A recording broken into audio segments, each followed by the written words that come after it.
Artificial जो क्या कहते हैं सांस देने वाले जो चीज़ें हैं वो सुधीर शर्मा जी हमारे साथ में हैं and I request Sudhir sir to please be here on this. मैंने जैसे कि आप लोगों को पहले परिचय दिया था, सर जो है आराध्य पॉलीक्लिनिक एंड डायग्नोस्टिक सेंटर बाग सिवनिया से हैं और सर हमें जो है प्राथमिक उपचार कैसे देना है, फर्स्ट एड बॉक्स का उपचार कैसे करना है, सांप काटने पर किस तरीके का ट्रीटमेंट करनी है या किस तरीके से उसको जहर को किस तरीके से रोका जाए, वो सब सारी चीज़ें हमें आज डेमोन्स्ट्रेट करके बताएंगे, प्रैक्टिकल तरीके से बताएंगे।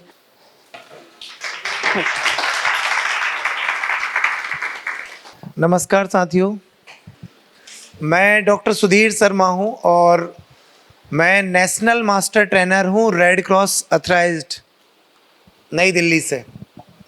और मैं जो चीज़ आज आपके सामने बताने जा रहा हूं, जैसा कि मैम ने बताया कि अगर कार्डियक अरेस्ट होता है या आपने देखा होगा दिल का दौरा किसी को पड़ा और आदमी बेहोश हो गया, उस वक्त आप क्या करेंगे, इसके बारे में हम आज बात करने वाले हैं। इसके अलावा भी बहुत सारी इमरजेंसीज होती हैं, मेडिकल इमरजेंसी, जिनको आप कई बार समझ नहीं पाते हैं, समय ख़राब हो जाता है, एम्बुलेंस आने में लेट हो जाती है और उस दौरान व्यक्ति की मृत्यु हो जाती है। तो वो जो टाइम है जिसे हम गोल्डन टाइम बोलते हैं, उस टाइम में आपको जो काम करना है वो हम सीखेंगे आज। क्लियर है? सबको समझ आ रहा है ना? अभी जो सेशन था मैम ने काफ़ी अच्छी चीज़ें सिखाई आपको। जो मैनर्स होते हैं वो बहुत ज़रूरी, ये सारी चीज़ें हमें फर्स्ट एड में भी काम आएंगी। पहले भी आप लोगों ने मेरा सेशन लिया हुआ है शायद। कितने लोग थे लास्ट टाइम? हाथ उठाइए।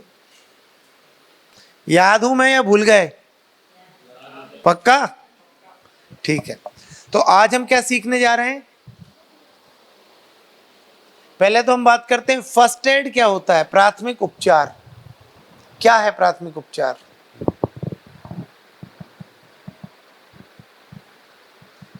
अचानक से किसी को चक्कर आ जाए यहां, तो आप लोग क्या करेंगे? एक एक करके बताइए। आप बताइए क्या करेंगे? आप पानी पिलाएंगे। आप क्या करेंगे सर? पानी पिलाएंगे, पानी छिड़केंगे। पीछे से कोई जवाब दीजिए। हाँ, ग्लूकोज पिलाएंगे। बहुत अच्छी बात।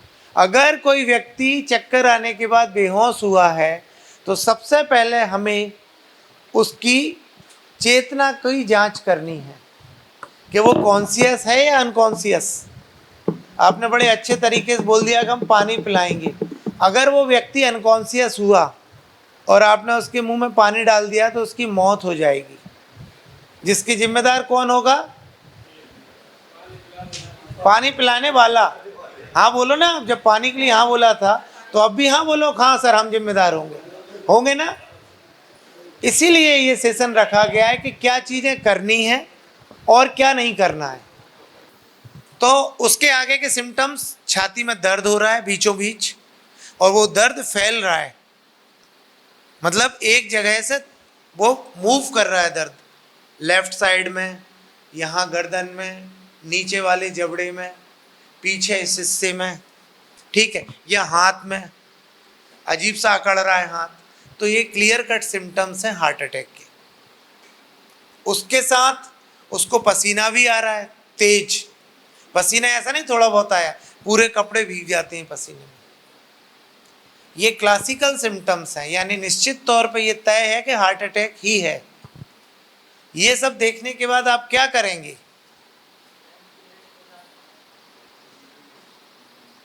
क्या करेंगे उस वक्त? आप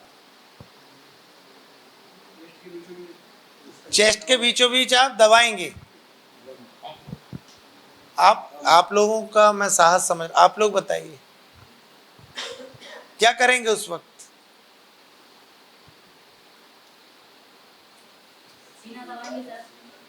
आदमी दर्द हो रहा है, चिल्ला रहा है और उसके सीने को दबाने लगोगे आप। उस वक्त जो सबसे बड़ा टूल है फर्स्ट एड का, वो ये है कि आप उसको रीअश्योर कीजिए, उसको सांत्वना दीजिए, उसकी हिम्मत बढ़ाइए, उसको ये बोलना है कपड़े लूज करके फैन ऑन कर दीजिए, खिड़की दरवाजे खोल दीजिए। घबराना नहीं है, उसको पहला यही वर्ड बोलना है, घबराइए नहीं, कुछ नहीं हुआ है आपको। बड़े प्रेम से, ऐसा नहीं कि खुद को पसीना आने लगा उसे देख कर कि अरे बाप रे इसे तो हार्ट अटैक आ गया, हमें ही पसीना आ रहा है, हम बोले घबराओ नहीं, खुद हम हालत खराब है हमारी।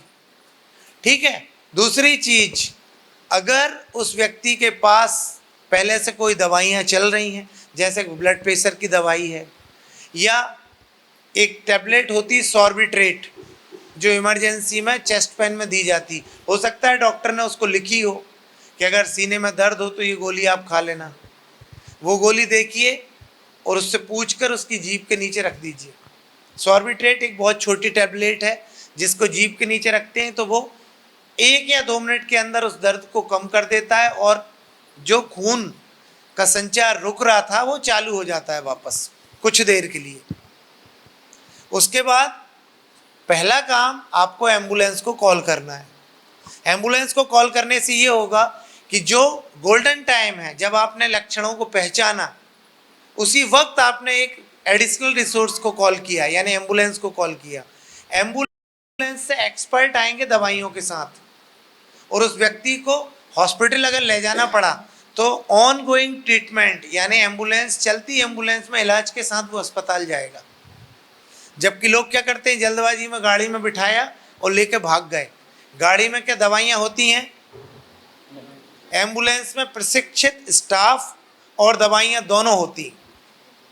ठीक है। आपने उससे कहा थोड़ा बहुत पानी पी लो, पिला दिया। अब देखा कि यार उसका दर्द कंट्रोल नहीं हो रहा है, और वो आदमी एकदम सडनली कोलैप्स हो गया, गिर गया जमीन में। फिर आप क्या करेंगे? बेहोश हो गया वो, ना आपकी बात का रिप्लाई कर रहा है, आप कुछ भी नहीं बोल रहे हैं तो कुछ नहीं आ रहा है समझ में। एम्बुलेंस को आप कॉल कर चुके हैं, एम्बुलेंस ने चलना चालू कर दिया और वो व्यक्ति बेहोश हो गया। उस वक्त क्या करेंगे आप? उनको सीपीआर वगैरह सारी चीज़ें दी तो भी कुछ नहीं हो पाया, क्योंकि मैं यहीं पर लेकर आए थे, हम डॉक्टरों ने मना कर दिया था hospital latte latte. Because of ये टाइम। सारी चीज़ें क्या है वो ज़रूरी हैं, क्योंकि नशे चेक करना, हाँ उनको आवाज़ देना, आवाज़ नहीं सुन पा रहे हैं यहाँ पे हार्ट के पास में कान लगाकर सुनना कि हल्की सी कहीं धड़कनें तो नहीं चल रही। अगर वो नहीं कर पा रहे हैं अपन, तो ये मुंह खोलकर उनको सांस देना ताकि उनके हार्ट तक पहुंच सके, और ऐसे यूं दबाकर यहाँ पे सीपीआर देना, वो भी दोनों पसलियों के बीच में है, नहीं तो पता लगे इस साइड में दो तो ये पसलियां टूट जाए। नहीं, ये हकीकत है। देखिए, आप लोगों को हंसी जरूर आ रही है, लेकिन ये वास्तविकता इन्होंने बताई है। और उस समय में है ना, पानी बिल्कुल ही नहीं देना है, क्योंकि अगर आपने सोचा कि गला सूख रहा है, पसीना आ रहा है, अगर पानी दे देंगे ना, वो 4 मिनट की जगह 2 मिनट में ही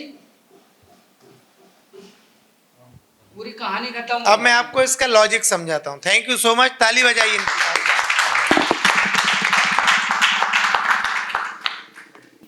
इससे क्या होता है, सेंसरी 2 चीजें काम करेंगी। एक टच करने वाला जो दिमाग तक हमारे सेंसेशन पहुंचाता है, दूसरा एक आवाज होती है वो सेंसेशन पहुंचाता है। अब ये आदमी बहरा है, मुझे मालूम नहीं, तो मैंने शोल्डर्स को टैप किया, इससे उसको लगेगा, अगर कॉन्शियसनेस आनी होगी तो वो आ जाएगी। बट हम 2-3 बार जब ऐसे करेंगे तेजी से तो उसको कोई रिस्पॉन्स नहीं आ रहा है, इसका मतलब है ये अनकॉन्शियस हो चुका है, बेहोश है, लेकिन अभी जिंदा हो सकता है। अब इससे कितना कंफर्म हुआ है? बेहोश है। इतने में ही हम ये नहीं समझेंगे कि ये व्यक्ति अनकॉन्शियस है, मतलब ये नहीं बचा। अब यहां पर जो टाइम है वो स्टार्ट होता है क्रिटिकल टाइम। क्रिटिकल टाइम को हमेशा हमें 1-1 सेकेंड्स की वैल्यू करनी, 1-1 सेकेंड की। जैसे ही हमने देखा कोई रिस्पांस नहीं, तुरंत मोबाइल को स्पीकर पे लगाया, 108 को कॉल करना चालू किया। उस दौरान अगर आप अकेले हैं तब पहला काम होता है, हम इस व्यक्ति के हृदय गति का पता करेंगे, हृदय चल रहा है कि नहीं। मैं तो डॉक्टर नहीं हूं, आप लोग भी सामान्य व्यक्ति हैं, हृदय कैसे पता करेंगे? दो तरीके, जैसे आपने बताया, ये कान लगाकर, या फिर दूसरा तरीका ये पल्स आप चेक कर रहे थे ना। लेकिन आप हमेशा याद रखिए, जब भी व्यक्ति अनकॉन्शियस होता है तो उसके सेंट्रल एरिया यानी बीच के एरिया की पल्स मिलेगी आपको, बाहर की कहीं की नहीं मिलेगी। यहाँ नहीं मिलेगी, यहाँ नहीं मिलेगी, पैर की नहीं मिलेगी, कहीं की आपको मिलेगी सेंट्रल पल्स। सेंट्रल पल्स होती है, बहुत आसानी से आप लोग करेंगे। गर्दन है ये आपकी, ये हड्डी महसूस हो रही है सबको बीच में? इसकी जस्ट साइड में दो उंगलियां रखिए, चल रही है? इसका मतलब है कि आप जिंदा हैं। चल रही सबकी? इनकी कैसे चेक करेंगे? एक हाथ रखेंगे इनके माथे पर इस तरह, दो उंगलियों से और एक अंगूठे से इनकी ठुड्डी को पकड़ेंगे। और कैसे करेंगे? ये ऊपर की तरफ, ये अभी तो क्या है, अपने मसल्स को टाइट करेंगे। जब पेशेंट बेहोश हो जाता है तो उसका आराम से शरीर मूव करता है। ये किया, अब इससे क्या हुआ, ये हड्डी ऊपर की तरफ आ गई और हम जस्ट साइड में दो उंगलियां रख के देखेंगे।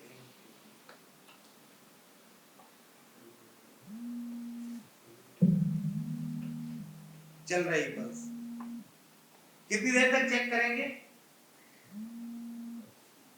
पिछली बार का याद है किसी को? कितनी देर ये पल्स चेक करेंगे? यहाँ एक एक सेकंड कीमती है, वहां 1 से 2 मिनट के अंदर। आप लोग बताइए।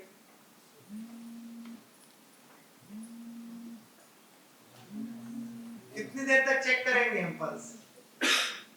सिर्फ 10 सेकंड। 10 सेकंड इसलिए चेक करते हैं कि अगर आपने 10 सेकंड तक ये दबा के रखी आर्टरी को और ब्रेन को जो सप्लाई जा रहा है वो नहीं जाएगा तो ब्रेन की सेल्स की मृत्यु होने लगेगी। सिर्फ 10 सेकंड चेक करेंगे। 10 सेकंड में आपको पता चल जाएगा पल्स चल रही है। 10 सेकंड इसलिए चेक करते हैं, 1 मिनट में हमारा हृदय कितनी बार धड़कता है? 72 बार, ठीक है? 60 से 100 एक लिमिट है उसकी, मिनिमम 60 और मैक्सिमम 100। अगर ये हृदय धड़क रहा है तो आपको 10 सेकंड में कितनी बार फीलिंग आएगी? कम से कम 6-7 बार पल्स ऐसे होगी 10 सेकंड, ठीक है? आपने जब ये चेक किया, चेक करने के बाद आपको पल्स नहीं मिलती है और ये पेशेंट कोई रिस्पॉन्स नहीं कर रहा है, तब आप दूसरा स्टेप क्या करेंगे? जो आपने बताया था, छाती को हम दबाएंगे। इन्होंने ये बहुत अच्छी बात बताई कि छाती के बीचों बीच हमें दबाना है। अगर हम नीचे दबाते हैं तो भोजन की थैली है, यहाँ इधर दबाते हैं तो पसलियां हैं दोनों तरफ। ये पसलियां फेफड़ों को सुरक्षा प्रदान करती है।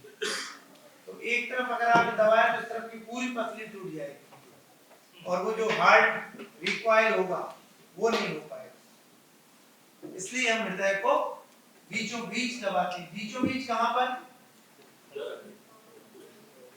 ये लाइन को ले लीजिए, बिल्कुल बीच में।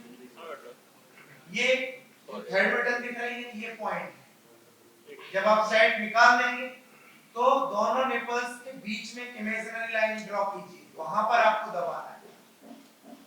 जब भी किसी व्यक्ति कोलैप्स होता है, चाहे वो पुरुष हो या महिला हो, आपको 1% भी उस समय हेजिटेशन नहीं आएगा, क्योंकि आप उसकी जिंदगी बचाने के लिए काम कर रहे हैं। आपके दिमाग में यह चीज नहीं आएगी कि मेल है या फीमेल है। जब इमरजेंसी केस होगा तब आप पूरी तरह से सीपीआर पर फोकस करेंगे। और ये जो प्रोसेस है जिसमें हम बाहरी तौर पर हृदय को चलाते हैं, चेस्ट कंप्रेशन करते हैं और कृत्रिम श्वास देते हैं, इस प्रक्रिया को कहते हैं हम सीपीआर, कार्डियो पल्मोनरी रिसस्टिकेशन। क्लियर? क्या कहते हैं? सीपीआर। क्या बोलते हैं? आप लोग बोलिए। सीआरपी मत बोल देना। हाँ, सीपीआर। आपको नाम याद ना रहे लेकिन काम याद रहना चाहिए क्या करना है। यह बिल्कुल कंफर्म हो जाए कि व्यक्ति होश में नहीं है, उसकी धड़कन बंद हो चुकी है, तभी हमें सीपीआर करना है। जिंदा व्यक्ति को सीपीआर नहीं करना है कभी भी। इसलिए कहते हैं जब आदमी बेहोश हो गया तो जरूरी नहीं कि उसकी मृत्यु हो चुकी या हार्ट रुक गया है। बेहोश होने के बाद बहुत टाइम तक इंसान जीवित रहता है। अगर आप कुछ नहीं करोगे तो जरूर उसकी मृत्यु हो सकती है। तो आप जो बोल रहे थे कि उन्हें अगर सही टाइम पर सीपीआर मिल जाता तो संभावना होती कि वो सरवाइव कर जाते। अब हम एक मैनिक्विन है उसके ऊपर सीपीआर करके मैं आपको दिखाता हूं सीपीआर किया कैसे जाता है।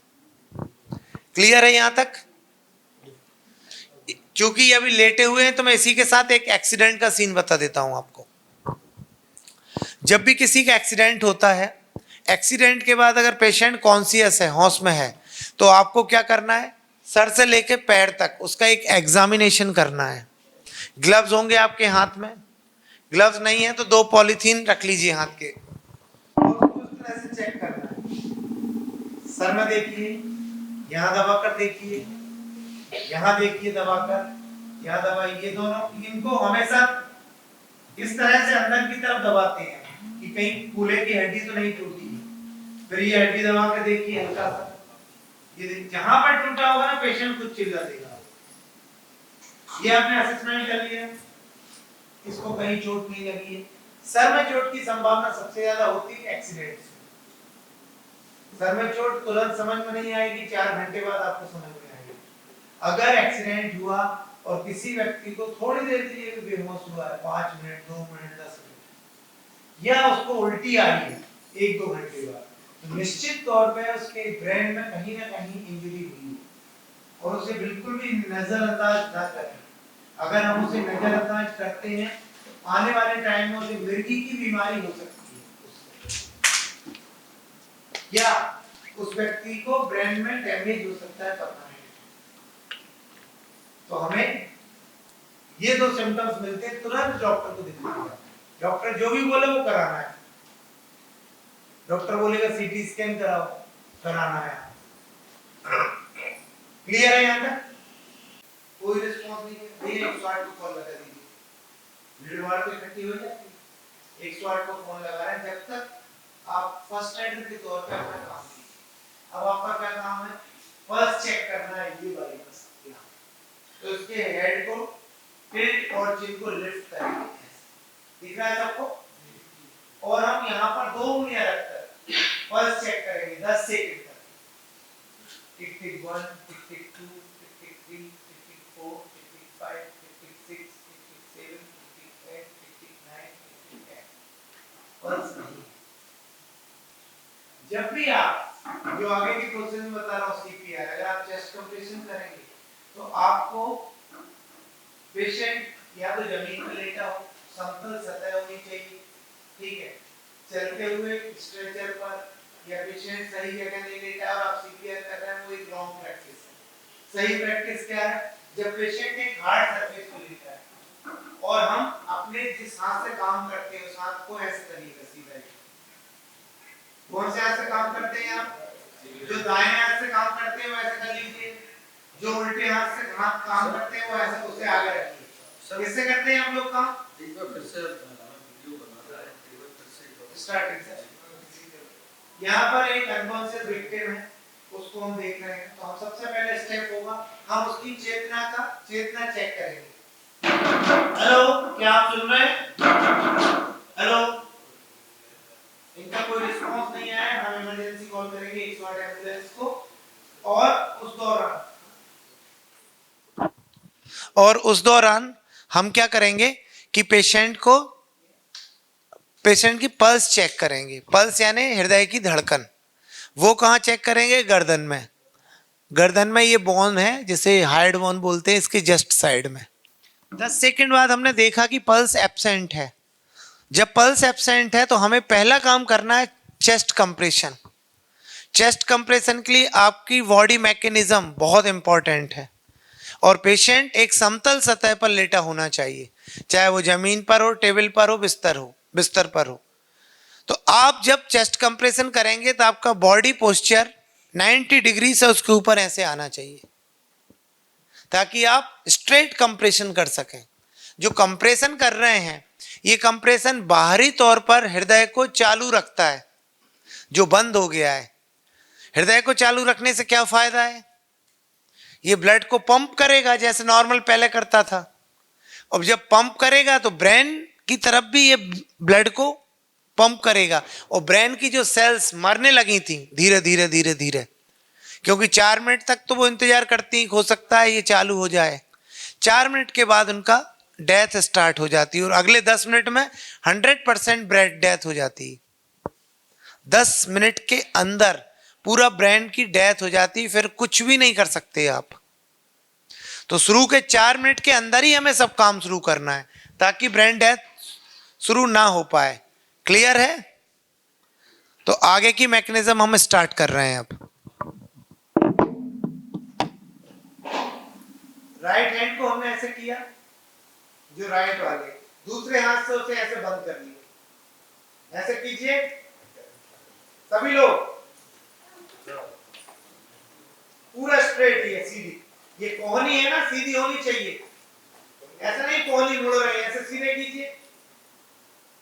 अब ये जो गद्दी है इसे हम बीचों बीच रखेंगे चेस्ट के, इधर इस तरह से रखा, और 90 डिग्री से उसके ऊपर आएंगे पूरा, और 30 बार हम छाती पर दबाव डालेंगे, जिसकी स्पीड होगी 1 मिनट में 100 से 120 बार, यानी 1 सेकंड में 2 बार। मैं आपको करके दिखा रहा हूँ। 1 2 3 4 5 6 7 8 9 10 11 12 13 14 15 16 17 18 19 20 21 22 23 24 25 26 27 28 29 30 बार दबाया। 30 बार दबाने के बाद छाती हमने दबाव डाला, इससे ब्लड सर्कुलेशन चालू हो गया, लेकिन उसको सांस भी देना है, तो हम 2 बार उसे सांस देंगे माउथ टू माउथ, क्योंकि यहां पर मेरे पास कोई इक्विपमेंट नहीं है। तो माउथ टू माउथ सांस देने में आपको शर्म आएगी, अरे अजीब सा दिख रहा है यार, कैसे सांस दें इसको, जर्दा खाया है, बदबू आ रही है, होता है ना ये। या आपने जर्दा खाया उसके मुंह में थूक दिया, हो सकता है ये भी। भाई अब जर्दा कहाँ, पता चला वो लिक्विड पार्ट आपने उसके अंदर घुसा दिया। तो उसके लिए आप एक पतले कपड़े का इस्तेमाल करेंगे जो वेरियर का काम करेगा।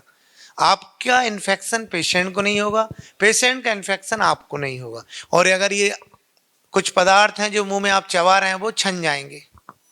क्लियर? तो हमारे पास रुमाल होता है, सबके पास। रुमाल नहीं है तो दुपट्टा ले लो, दुपट्टा नहीं तो उसी की शर्ट या टी शर्ट को पलट के मुंह पे डाल दो। रुमाल है मेरे पास, मैं उसका इस्तेमाल कर लेता हूं, क्योंकि सांस कैसे देना ये भी बहुत जरूरी है। ऐसा नहीं ऊपर से फूंक दिए,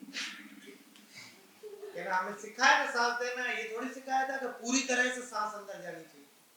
आपने रुमाल पतला लिया, मुंह ढक लिया, नाक बंद की और उसके हेड को ऐसे उठाया, मुंह को खोला और एक गहरी सांस ली।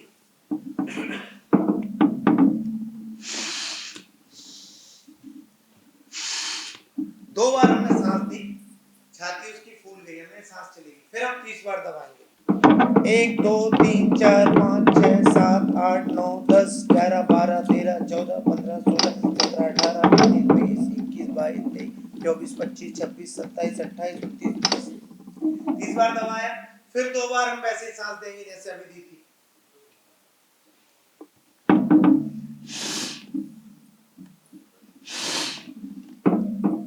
एक 2 3 4 5 6 7 8 9 10 11 12 13 15 16 17 18 19 20 21 22 23 24 25 26 27 28।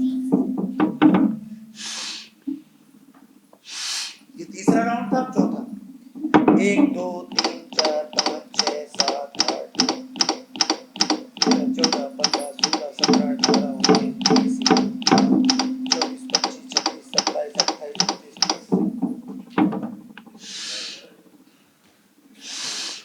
जब आप सांस लेंगे तो नाक को दबा के रखना है। और ये लास्ट राउंड 1 2 3 4 5 6 7 8 22 23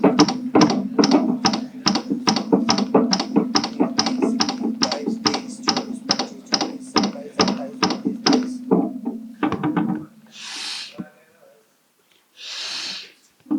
जब हमने 5 बार ही पूरा राउंड कर लिया तो लास्ट में फिर हम पल्स चेक करेंगे। एक व्यक्ति है जिसको इलेक्ट्रिक शॉक लगा है, ठीक है। इलेक्ट्रिक शॉक लगने के बाद क्या होता है मैं आपको इस शॉर्ट में बता रहा हूं। हार्ट हमारा इलेक्ट्रिक सिस्टम पे काम करता है, जिसमें रिदम आती, लब डब, ये ऐसे ऐसे कॉन्ट्रैक्शन रिलैक्सेशन होता है। लेकिन अगर बाहरी तौर पे जब हमें करंट लगता है तो वो बॉडी में ये सर्च करता है कि ऐसा सिस्टम कहाँ है। भाई अगर आप आंध्र प्रदेश चले गए मान लो, तो आप ये देखोगे ना एमपी वाला कोई आदमी मिल जाए जिससे हम बात कर सकें नॉर्मल हिंदी में। तो वैसे इलेक्ट्रिक सिस्टम ये देखता है कि इलेक्ट्रिक शॉक आएगा तो वो इस सिस्टम से होकर नीचे चला जाता है सीधा और डिसॉल्व हो जाता है। तो जब उसकी फ्रीक्वेंसी कितनी है उतनी स्पीड पे हार्ट रेट को चला जाता है। जैसे हमारी चलता है 70 80 90 पर मिनट, लेकिन वो 200 की स्पीड पे हार्ट को चला देगा। 200 की स्पीड आप समझ रहे हैं कितनी तेज होगी। चलते चलते चलते हार्ट रुक जाता है 2-3 मिनट में, और जब रुक जाता है तब सिर्फ सीपीआर से ही आप उसको रिवाइव कर सकते हो और किसी से नहीं।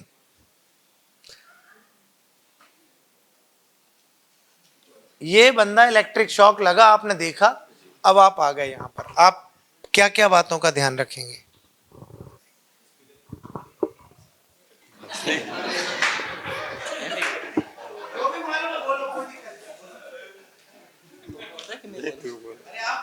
ठीक है, मैं बोल देता हूँ। सबसे पहले देख लिया उसको, उसके बाद सीपीआर देने की कोशिश करेंगे, है ना। तो सीपीआर देखिए, दो चीजें ध्यान रखनी, हंसने वाली बात नहीं, आप ध्यान रखिएगा कि जब भी इलेक्ट्रिक शॉक लगा है तो ये चीज जरूर देखिए कि वहां पर इलेक्ट्रिक वायर तो नहीं है या कोई इलेक्ट्रिसिटी की चीज चालू तो नहीं। वहां पावर ऑफ करिए, पहले लाइट बंद कीजिए, ठीक है, फिर पेशेंट के पास जाइए, क्योंकि डेंजर जोन में आपको नहीं जाना है, डेंजर जोन से आपको बचना है हमेशा। क्लियर है? अब आप क्या करोगे, आपने देखा कि यार यहां पर ये ठीक है, तो इन्होंने बताया कि पहले हम उसकी चेतना की जांच करेंगे। करिए, आप तो बोलो उसको, हम समझ रहे हैं सब। हाँ हाँ, अब पल्स चेक करेंगे आप। यस, 2 उंगलियां बराबर करके यहां रखना है। हाँ, पल्स नहीं है और शरीर में भी कोई प्रतिक्रिया नहीं है। अब क्या करेंगे? हाँ, जैसा मैंने बताया था, जो वर्किंग एंड है उसे नीचे रखेंगे और छाती के बीचों बीच यहाँ पर, हाँ 30 बार, आराम से आराम से।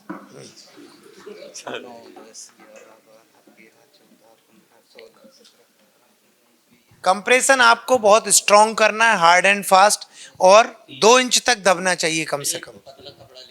है आपके पास रुमाल? निकालो, नहीं खोल दो उसको, सिंगल तो होगा।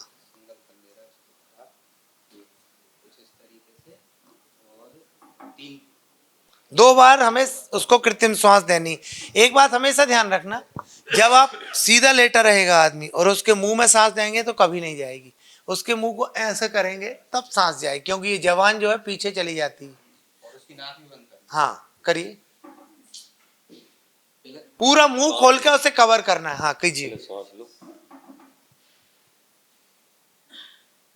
1 सेकंड में फूंकना है, ऐसा नहीं कि अपन देर तक फूंकते जा रहे हैं।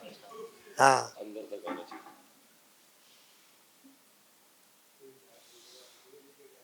दो बार हो गया।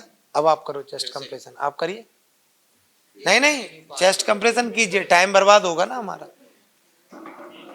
थोड़ा ताकत लगाइए। काउंटिंग करने से हमारी रिदम बनी रहती है लगातार। 30 बार हो गया। किसी की आप अगर जिंदगी बचा रहे हैं तो ईमानदारी से काम करें वहां, है ना, क्योंकि उस वक्त आपको बड़ा पछतावा होगा अगर आप नहीं बचा पाओगे तो ये कॉन्सेप्ट समझ में आएगा। 30 बार छाती को दबाना है, 2 बार कृत्रिम श्वास देना है, ऐसा हमें 5 बार रिपीट करना है 2 मिनट के अंदर।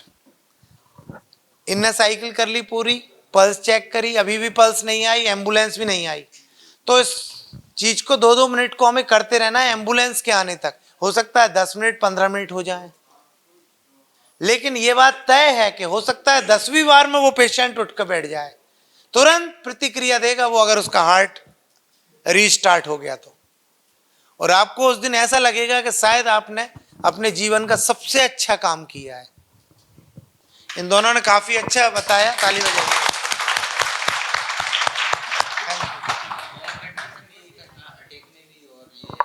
जब भी पेशेंट अनकॉन्शियस है, चाहे वो स्विमिंग पूल में गिर गया हो, बाहर निकाल के लाए हो, चाहे वो बेहोश हो गया हो, उसका हृदय नहीं चल रहा है, चाहे इलेक्ट्रिक शॉक लगा हो, किसी भी वजह से अगर वो व्यक्ति का हृदय बंद है तो सीपीआर से ही उसे रिवाइव कर सकते हैं।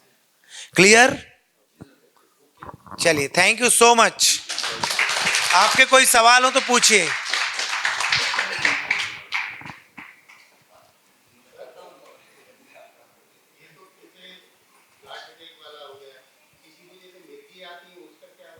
मिर्गी का दौरा आता है, आपने बड़ा अच्छा सवाल पूछा। अगर मिर्गी का दौरा आता है तो वो कभी भी बता के नहीं आता किसी को, है ना? आता है क्या? सडनली झटके आने लगते हैं। जब झटके आएंगे तो क्या करोगे आप उस वक्त? झटके अगर किसी को आ रहे हैं तो उस वक्त आपको सबसे पहले ये देखना है कि हम उसे सपोर्ट देकर नीचे लिटा दें। ऐसा नहीं झटके आ रहे हैं तो पता चला हम दूर भाग गए उससे, कि वो खुद गिर जाए, टूट फूट जाए। अगर वो खुद जमीन पर गिरेगा तो सर में चोट लग सकती है, खून आ सकता है, हेड इंजरी हो सकती है। क्लियर? जब झटके आए तो उसे आपने जमीन में लिटा दिया, झटके आ ही रहे हैं लगातार, उस वक्त क्या करोगे? उसे चोट लगने की संभावना मिर्गी के दौरा में सबसे ज्यादा कहां होती? सर में। तो आप क्या करिए, आपके पास जैसे ये रुमाल है, इसको इकट्ठा कीजिए, टॉवेल वगैरह को सर के नीचे रख दीजिए, ताकि अगर वो जमीन में टकरा रहा है तो चोट ना लगे। आपके पास जैकेट है, उसे निकाल कर रख दीजिए। अब आपको इंतजार करना है उसके झटके रुक जाएं। उसके झटके रुक जाएंगे 3-4 मिनट के अंदर, ठीक है? 3-4 मिनट के अंदर वो शांत हो जाएगा एकदम।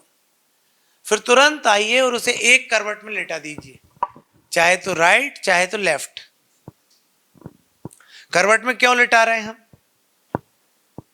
उसके मुंह से झाग आ जाए, पानी आ जाए, वॉमिटिंग की कोई चीज आए तो वो बाहर निकलना चाहिए। ऐसा नहीं वो उसे पी गया वापस। हाँ, वापस अगर जाएगा तो 2 रास्ते हैं मुंह में, एक भोजन की नली है और दूसरा श्वास की नली है। तो जाते वक्त, आते समय तो उसका कंट्रोल है कि उसने ऐसा किया, लेकिन जाते वक्त वो दोनों पाइप में से चला जाएगा और वही चीज जाकर लंग्स में ब्लॉक कर देगी और उसकी डेथ हो जाएगी।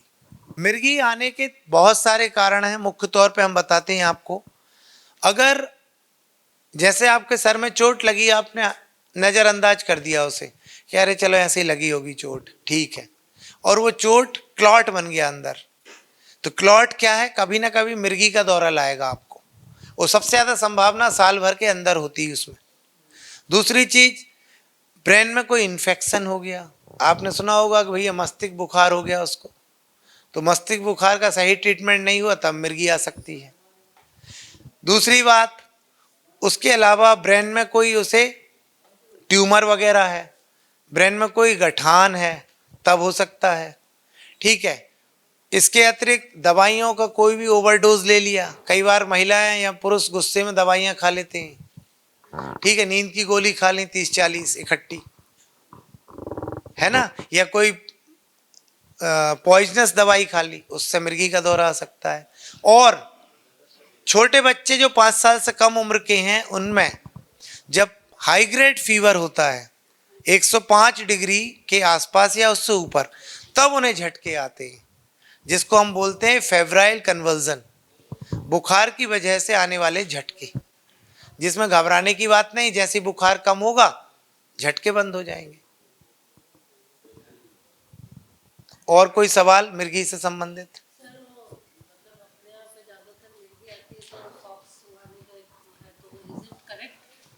देखिए, जो मिथ्स चल रहे हैं, यानी क्या बोलते हैं उन्हें, परंपरा नहीं बोल सकते उन्हें, हाँ, भ्रम टाइप की चीजें, कि जूते सुंघा दो, मोजे सुंघा दो, प्याज सुंघा दो, चाबी रख दो हाथ में, ठीक है, या मुंह में कोई लकड़ी घुसा दो ताकि दांत बंद ना हो, ये सब, इन सब का कोई भी जगह नहीं है, इनकी कोई आवश्यकता नहीं है, इनका कोई यूज नहीं। मुंह अगर बंद हो गया, दांत ऐसे ऐसे हो जाते हैं इसमें, क्योंकि मसल्स में स्पाज्म आता है ऐसे, ये हाथ खोलोगे तो खुलेगा नहीं, ऐसे झटके आते रहते हैं, ये स्पाज्म आता है ब्रेन के अंदर, कुछ देर के लिए स्पार्किंग टाइप की होती है। तो जब स्पाज्म आएगा तो उस वक्त आप मुंह खोल के अगर दांत में कुछ डालेंगे तो दांत टूट सकते हैं, मसूड़े में खून आ सकता है, कुछ देर के बाद वो अपने आप ठीक हो जाएंगे। तो उस वक्त क्यों खोलना है, नाक से सांस ले रहा है वो तो। और एक बात आप जितने लोग हैं वो ध्यान से सुन लें, और आप हर एक व्यक्ति जितने लोगों को बता सकता है वो उसके लिए अच्छा है, कि किसी भी बेहोश व्यक्ति के मुंह में कभी भी पानी के एक बूंद भी मत डालना। अगर व्यक्ति बेहोश है, अचेत है, तो आप सिर्फ इतना सोचना कि आप सो रहे हैं गहरी नींद में और एक बॉटल किसी ने मुंह में पानी डाल दिया, क्या होगा? वैसे ही उस व्यक्ति के साथ होगा। इसलिए कभी भी बेहोश व्यक्ति को पानी पिलाने की कोशिश नहीं करनी है। अगर कोई कर रहा है तो उसे फोर्सफुली रोकना है।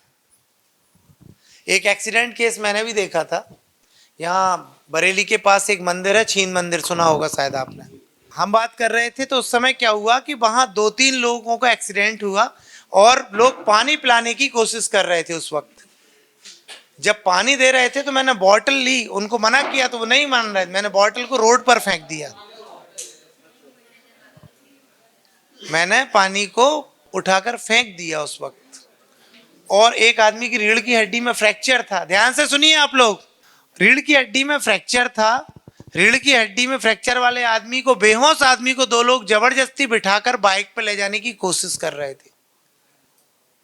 उनको रोका, जैसे तैसे एम्बुलेंस बुलवाई और उनको जब एम्बुलेंस में शिफ्ट किया, उसके बाद मैं मंदिर गया।